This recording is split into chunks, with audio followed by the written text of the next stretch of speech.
Hello বন্ধুরা, তোমরা সবাই কীরকম আছো? আশা করি সবাই ভীষণ ভালো আছো। রেবা ফ্যামিলি ওয়াইটি ব্লগে তোমাদের সকলকে স্বাগত জানাই। তো কাল রাত থেকে মেয়ের শরীরটা প্রচণ্ড পরিমাণে খারাপ ছিল, আর কান যন্ত্রণা হচ্ছিলো। তার আগের দিনও শরীরটা ওর খারাপ ছিল, কারণ ঠান্ডার ওষুধ জ্বরের ওষুধ ওর কেনা থাকে, বাচ্চা যেহেতু। তো কান প্রচণ্ড যন্ত্রণা করছিল, আর ওই কান যন্ত্রণার টানে মেয়ের জ্বর চলে এসেছিলো। তো মেয়ে ওই জন্য খেলতে খেলতে রাত্রিবেলা কিছু না খেয়ে শুয়ে পড়েছিল। কোনো রকম একটু সন্ধ্যের যে টিফিনটা ওইটাই খেয়েছিল। তারপর মেয়েকে ওষুধ দিয়েছিলাম জ্বরের, তো ঘুমাচ্ছিল, চোখে ঘুম এসেছিলো। তো ঘুম এসে গেছিলো, আর সেই সময় মেয়ের প্রচণ্ড পরিমাণে জ্বর এসেছিলো। তো আর জ্বর আসলে ওর কী হয়, মাথা গরম অতটা হয় না, হয় পাটা প্রচণ্ড, পায়ের গরমটা হয়। তো ওর জ্বর এসেছিলো। তারপর ওষুধ খেয়ে তো ঘুমিয়েছিল। সকালবেলা উঠেছিল, মুডটা ভালো ছিল, ওই কারণে ওকে নিয়ে স্কুলে গেছিলাম, কারণ আগের দিন শরীর খারাপের জন্য ও স্কুল যেতে পারিনি। তারপর এই যে আমি স্কুলে যাওয়ার সময় রাস্তায় এই মন্দির পড়ে, তো এই দেখো মা শীতলা মায়ের পুজো আজকে আমাদের পাড়ায়। তো চারিদিকে ডেকোরেশনটা কী সুন্দর সাজিয়েছে, আর এই যে লাইটগুলো দেখো লাগিয়েছে, আর আমার মেয়ে এই দেখতে দেখতে মজা করতে করতে চলে যাচ্ছিলো। তারপরে তো গেল ভালোই ভালোই স্কুলে, লাইট দেখতে দেখতে মজা করতে করতে। কিন্তু ওকে স্কুলে পৌঁছে দিয়ে কিছুটা দূর না আসতেই আমি তো দাঁড়িয়ে থাকি, ওদের পেয়ার হয়ে যায়, তারপর আসি। এত ওর কাশি হচ্ছিল, তার মধ্যে কফ উঠছিল, রুমাল পুরো ভরে গেছে। আন্টিরা ফোন করেছিল আমাকে, তো মেয়েকে আবার রিটার্ন বাড়িতে নিয়ে চলে আসছি। আর আমার ব্যাগের মধ্যে ভিক্স লজেন ছিল, এত কাশছিল বলে আমি একটা ভিক্স লজেন ওর গালে দিয়েছিলাম। তো এই যে দেখো আবার এই দিক দিয়ে আসার মুখে আমি তখন একটু তোমাদেরকেও দেখালাম, কারণ যে মন্দিরে কত সুন্দর এটা রাধা গোবিন্দ বসে আছে দোলনায়, আর ওখানেই দাঁড়িয়েছিল আখের রস আলা। তো মেয়েকে আখের রস কিনে দিচ্ছিলাম, তো সেই সময় আমি ভিডিওটা করছিলাম। তো মেয়ে এইদিকে আখের রস খাচ্ছিল, কারণ অনেক সময় শরীর গরমেও কাশিটা হয় মেয়ের। তারপরে মেয়েকে নিয়ে আস আস আখের রস খাওয়ানোর পর আমি বাড়িতে চলে এসেছিলাম। আমরা বাড়িতে আসার পর, কারণ মন্দিরে পুজো দিতে যাব বলে, ওই কারণে দিদিও আসবে। তো আমি শ্যাম্পু ট্যাম্পু দিয়ে স্নান করেছিলাম, স্নান টান করার পর পুজো দিয়েছিলাম ঘরে। আর এই ফুলগুলো দেখছি, এগুলো সব আমার মা তুলে এনে দিয়েছিল ফুলগুলো, কারণ মাকে কিছুটা দিই আর আমি নিয়ে নিই, অনেক ফুল তোলে মা। তারপরে দিদি এসে গেছিলো রেডি হয়ে, তা আমিও রেডি হয়েছিলাম। আর এইদিকে আমার মেয়েরা দেখো দুজন বসে বসে খেলছিল খাটের এক কোণে। তো আমরা চারজন মিলে যাব মন্দিরে পুজো দিতে। আমরা সব রেডি হয়ে বেরিয়ে পড়েছি চারজন মিলে, মন্দিরে যাচ্ছিলাম পুজো দিতে। আর প্রতি বছরই যায় পুজো দিতে, আর আমি আর দিদিই যাই, কারণ আমার বদ্দি মেজদির বাড়ি ঢালুয়ায়, ওদের পাড়াতেও পুজো, ওই জন্য ওরা আসে না। আর বদ্দিও পুজো দিয়ে পরে বেলাতে আসে। তারপরে ওরা হাত ছেড়ে একা একাই দেখো মজা করতে করতে যাচ্ছে, কারণ চারিদিকে লাইট ফাইট জ্বলছে, ও এত সুন্দর দেখছে, সুন্দর করে সাজানো, ওদের খুব ভালো লাগছে। আর মন্দিরটাও দেখো কত সুন্দর করে ফুল টুল দিয়ে ডেকোরেশনটা করেছে খুব সুন্দরভাবে। আর লোকজনও সব পাড়ার লোকরাই তো আসে, এই পাড়ার যত লোক আছে সব এই মায়ের পুজোয় আছে। আর মাকে তো দেখছো, মা মনসা আর মা শীতলা, দুজনার দুজনকেই তোমরা দেখলে। আর চারিদিকে এই যে এরকম লোকজন আছে, লোকজন আসছে যাচ্ছে, আর রোদ্দুরে অত লোকজনের ভিড়টা একটু কম। আর আমাদের এই পাড়ার ছেলেরা তাড়াতাড়ি ডালাগুলো নিয়ে নিচ্ছে, ওই জন্য ভিড়টা অতটা হচ্ছে না, লাইন বাই লাইন পরপর নিয়ে নিচ্ছে। তো তারপর আমি ধূপ মোমবাতি আমার ধূপ মোমবাতি মাকে ঘোরালাম, পুজো এরকমভাবেই আমরা পুজো দিয়ে বাড়িতে চলে আসি। তো এখানে পাশেও আর একটা মন্দির আছে, সেই মন্দিরটাও তোমাদেরকে দেখাবো।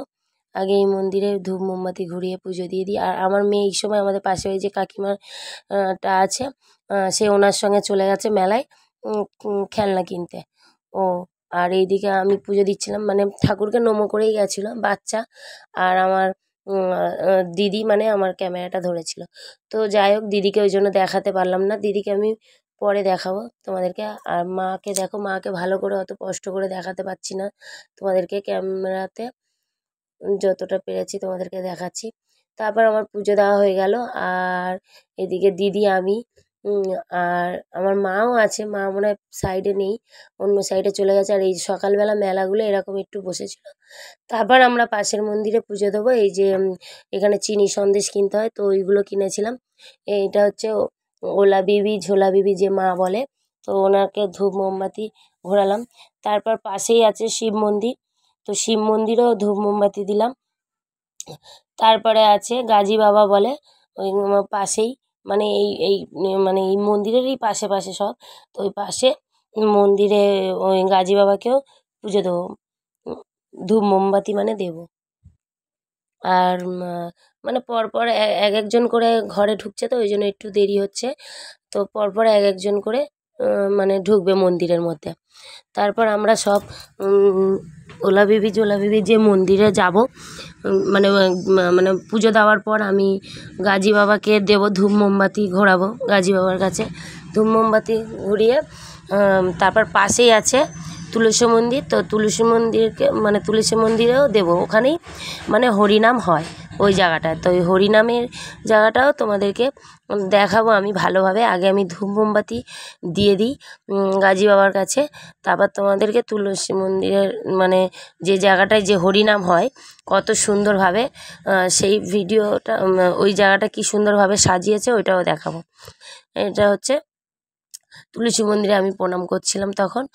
আর এই যে তোমাদেরকে দেখালাম, দেখো চারিদিকটা কি সুন্দরভাবে সাজানো আছে। এটা হচ্ছে মানে পাশেই এই যে আমার মা, আমার দিদি, আমার ওই যে সাইডে পিসি, আর ওই পিছনে আছে আমার কাকি আর কাকির মানে নাতি, আর আমার ছেলে, আমার দিদির মেয়ে আর আমার মেয়েকে তো দেখছোই তোমরা, ও পাশেই আছে।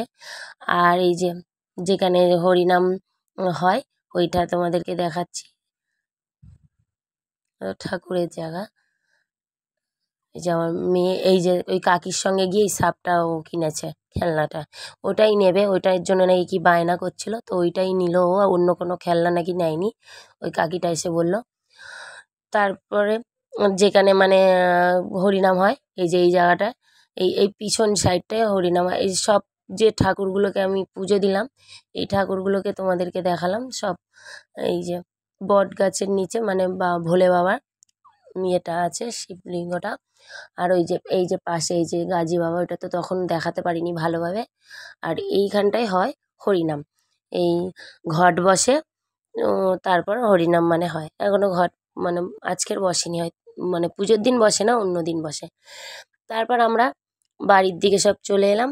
বাড়িতে এসে আমি মানে শাড়ি চেঞ্জ করলাম, শাড়ি পরি না যেহেতু প্রচণ্ড গরম লাগছিলো, ওই জন্য নাইটি পরে নিলাম। আবার এসে মার বাড়িতে গেলাম, মার বাড়িতে মাই করেছিল মানে পান্তা। ওই দিন মানে আমাদের এখানে শীতলা পুজো হলে পান্তাই খেতে হয় একবেলা, মানে গরম কিছু খাওয়া যাবে না। তো মা করেছিল মেয়েদের জন্য আলু ভাজা আর আলুর দম আর আলুর চপ ছিল আর পান্তা।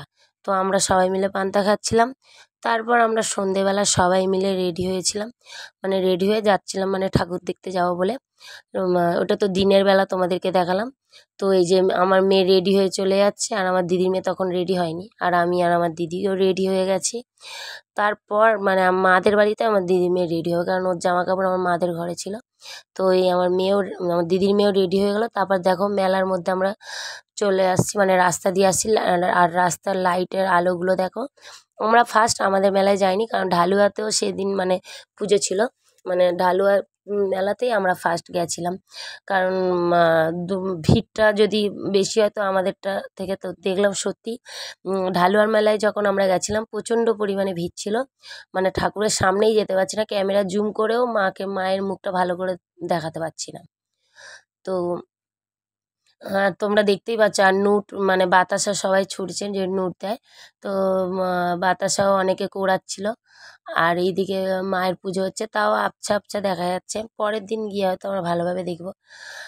তার মানে প্রচণ্ড ভিড়, দুটো জায়গায় মেলা হয়েছে তাও প্রচণ্ড পরিমাণে ভিড়।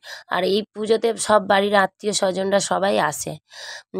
তো মানে আর এই পুজোতে মানে আমাদের পাড়ার সবাই ভীষণ আনন্দ করে। শীতলা পুজো মানে খুব আনন্দ, বাড়িতে যত আত্মীয় স্বজন আছে সবাই আসে। আগে আসতো আমাদের বাড়িতে আমার পিসিরা, এখন আর অত কেউ আসে না, পিসির ছেলেদের বিয়ে টিয়ে হয়ে যাওয়ার পর অত কেউ আসে না। তো তারপর যে মেলায় আমরা ঘুরছিলাম মেয়েদেরকে নিয়ে, ফার্স্ট আমরা 4 জনে ঘুরছিলাম, পরে ওর মানে আমার হাজব্যান্ডরা আসবে। তো এই মেলাতে দেখো কত সুন্দর সুন্দর পুতুল, আর আমার মেয়ে যে খেলনা দেখছে সেইগুলোকেই না বলছে, মা এটা কিনে দাও, ওইটা কিনে দাও। মানে সব ধরে ধরে বলছে এটা একবার কিনে দাও, ওইটা একবার কিনে দাও।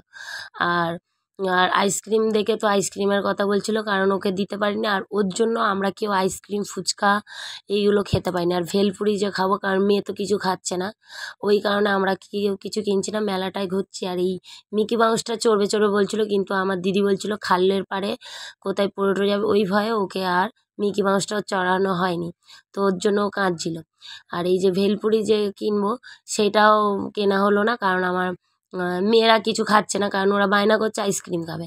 তো আমরা আইসক্রিম দিচ্ছি না বলে ওই জন্য আমরা এইটাও কিনতে পারিনি। তারপর ঢালুয়া মেলায় ঘুরছিলাম, তো ও খেলনা পছন্দ করছিল, আমার মেয়ে এই খেলনা না ওই খেলনা না নেবে, পরে পছন্দ করে নেবে। তারপর আমরা দেখছিলাম, আমরা প্রতি বছরই মেলাটা পুরো শেষ মাথা পর্যন্ত দেখি। এবছর কিন্তু খুব ভালোভাবে গেছি, কিন্তু খুব ভালোভাবে জিনিস দেখতে পারিনি, কারণ প্রচণ্ড ভিড় ছিল ঢালুয়া মেলাটা। আমাদের মেলাতেও ছিল, কিন্তু ঢালুয়াটাতেও প্রচণ্ড পরিমাণে ভিড় ছিল। তো আমরা যাচ্ছিলাম মেলা দিয়ে, অনেক ট্যাটু ট্যাটু ছিল, কিন্তু ওই সব তো আমরা হাতে কোনো দিনই করি না, কারণ ভয় লাগে প্রথম কথা। আর আমার দিদি তো একদমই পছন্দ করে না, বলে ইনফেকশান হয়ে যাবে, হ্যান ত্যান, সেপটিক হয়ে যাবে, একদম একদম পছন্দ করে না এইসব। তারপরে চলো আমরা দেখাই তোমাদেরকে মেলাতে আরও কত কত দূরে আমরা মানে যাচ্ছি, পুরো শেষ মাথা পর্যন্ত আমরা যাব মেলা, ঢালুয়া মেলা। আর আমার মেয়ের এত ঠান্ডা লেগেছে, ফার্স্টবারে মেলায় এসে ওরকম কাশি হয়েই যাচ্ছিলো, কাশতে কাশতে। তো তখনও আমরা বাড়ির দিকে চলে গেছিলাম, ওর এত কাশি হচ্ছিলো, দেখো মুখটা দেখে বুঝতে পারো ও কেসেই যাচ্ছে, কেসে কেসে বমি চলে আসছে ওর। ওই কারণে আর মেলাতে আমরা ছিলাম না, ঢালুয়া থেকে বাড়িতে চলে গেছিলাম, কারণ ওর বাবারা যখন আসবে তখন বলেছিলাম আর আসবো। তো তাড়াতাড়ি করে আমরা আবার বাড়িতে গিয়ে একটু বসেছিলাম। আবার অনেকক্ষণ পর ওর বাবা মানে আমার দিদির হাজব্যান্ড, আমার হাজব্যান্ড এসে গেছে। তো আমরা 4 জন মিলে আবার বেরোলাম আমাদের মেলাটা দেখার জন্য। তো এই যে আমাদের মেলাতে এসেছি, দেখো আমাদের যে দিনের বেলা মেলাটা তোমাদের দেখিয়েছিলাম, আর রাত্রিরেরটা দেখানো হয়নি। এই যে দেখো কত সুন্দর লাগছে,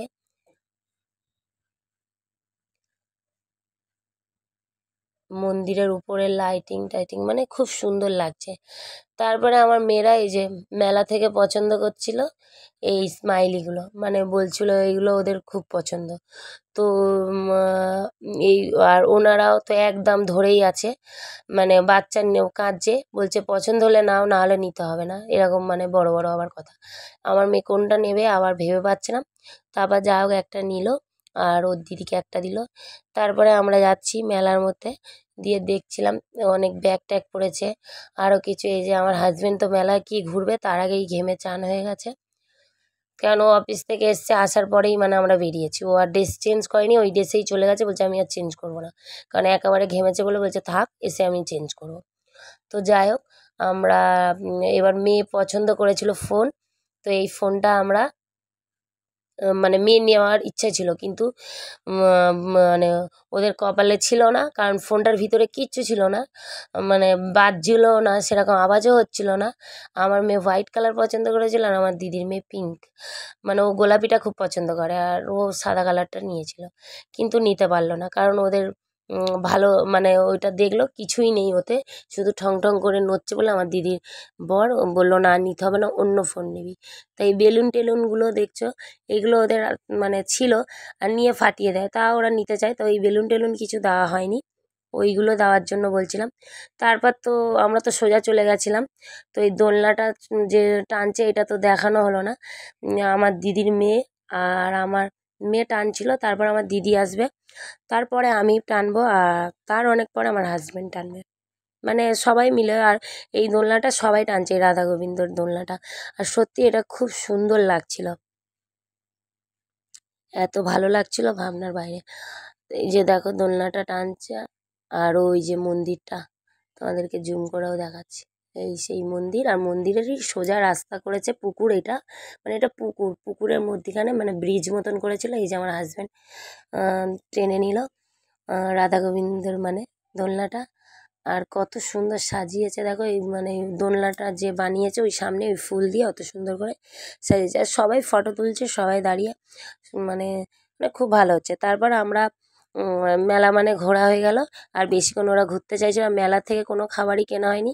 এইখান থেকে মানে মেলার বাইরে এই দোকানটা থেকেই আমরা খাবার কিনি। তো রোল আর পকোড়া আর নিয়েছিলাম তোমার বিরিয়ানি। তো আজকের ভিডিওটা এখানেই রাখলাম। আজকের মতন টাটা। আবার তোমাদের সঙ্গে দেখা হবে অন্য একটা ব্লগে। তোমরা সকলে সুস্থ থেকো, ভালো থেকো।